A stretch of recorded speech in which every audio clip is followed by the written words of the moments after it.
small 2 to 3% of the fast-track population, yes. And you don't find AIDS in the normal heterosexual community. But in the intravenous drug users, you do. Why? They're both immune depressive in their lifestyle. But then if you say it's in the immune system, well, do you have a model in Africa? Yes. I've done 5 multi-award winning documentaries on AIDS, the latest AIDS Inc. And we have over 30 different places in Africa filmed in these documentaries. There's one very revealing comment by a physician who's a specialist in tropical disease, and he says that he was taken over an orphanage where the children were all AIDS orphans. And yet when he gave them the medicines for their diseases, if they had tuberculosis that you mentioned, if they had malaria, if they were malnourished, and gave them good food, clean water, and a nice environment to be in, they reversed and became healthy.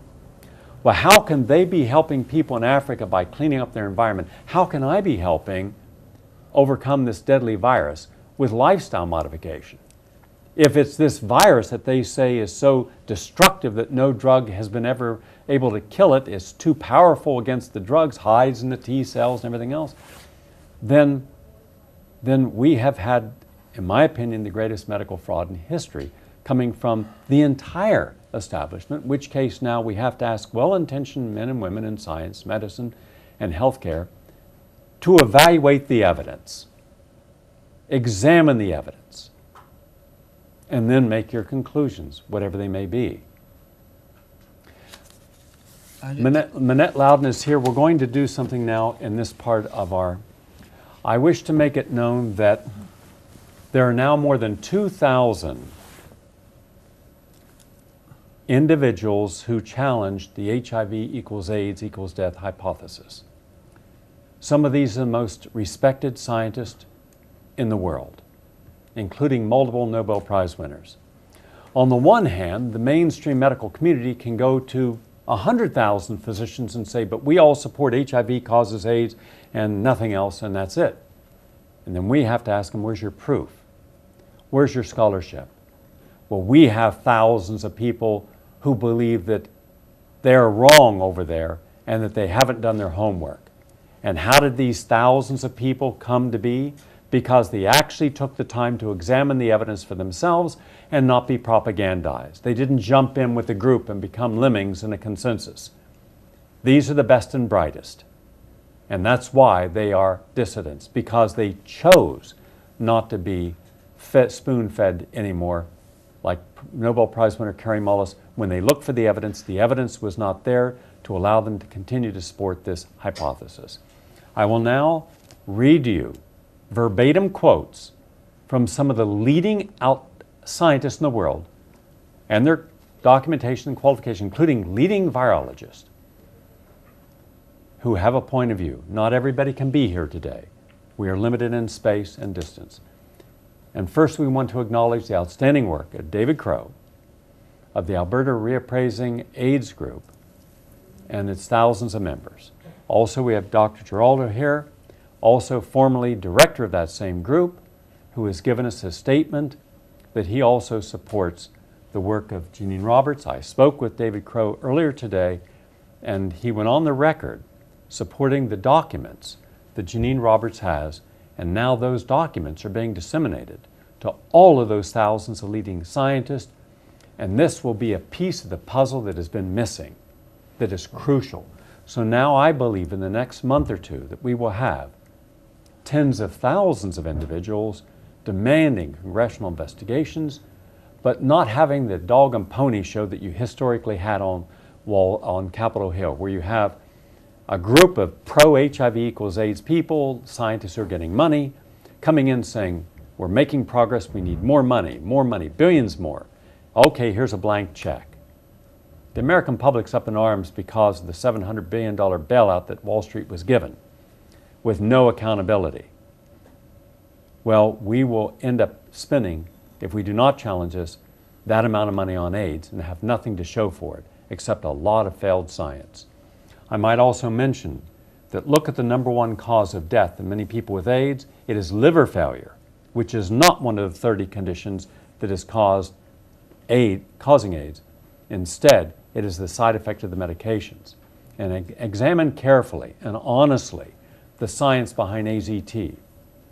An outstanding researcher, a woman of outstanding and impeccable credentials and character, was a part of the AZT study group at the university. And when she saw that they were excluding people who had died, that the people were pulling their pills and opening up and seeing which were sweet, and therefore the placebo, the lactose, she said, this is a terrible study. It's not a double-blind study. I have read all of her reports to the FDA, and all of her work was thrown aside. When the fix was in that this should be fast-tracked, it was fast-tracked. All dissidents and all decent ethical researchers, and you know who that is, don't you? Len Gannett. All right, I'm going to quote individuals that I believe that you should know about. And the next time an Orthodox AIDS person has a say and says, well, there's nobody of credibility, there's nobody of quality, there's nobody who is credentialed who believes all this nonsense. Here are some people who couldn't be here today, but I am going to read, and Minette Loudon is going to read for them. This is from Dr. Hiram Canton, PhD, ethicist, head of the School of Applied Ethics. Excuse me, Gary, can you repeat that? This is static first. This is from Dr. Hiram Canton, PhD and ethicist, head of the School of Applied Ethics at Griffith University, Brisbane, Australia. Quote, the first casualty of the war on AIDS was the integrity of science. The exact moment of the crime, 1984, a press conference where the then U.S. Health Secretary Margaret Heckler declared that government scientist Robert Gallo had discovered the viral cause of AIDS. Heckler held the discovery as, quote, yet another miracle for American medicine and science. And a victory. You have to pick up from Gallo. There was a burst. Did you hear that? Do you know what it could be caused by? Okay. Sometimes there's the police or something. Okay. At the top. Just from Dr. Gallo.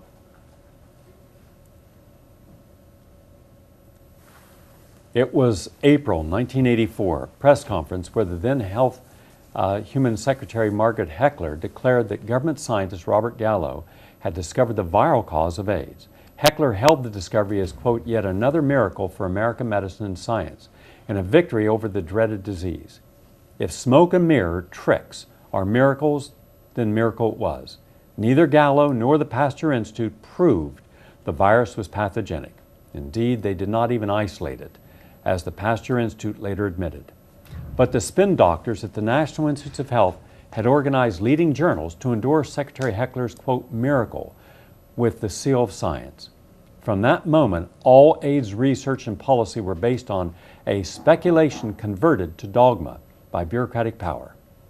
This initial obvious whopper, victory over dreaded disease, into a never-ending sickness saga that extorts money and grinds millions into the muck of bad medicine, be informed. Withdraw your consent from the most malignant fraud ever perpetrated in the name of medicine. Be aware that the primary truth in the war on AIDS is that powerful agencies have declared war on you and your loved ones, regardless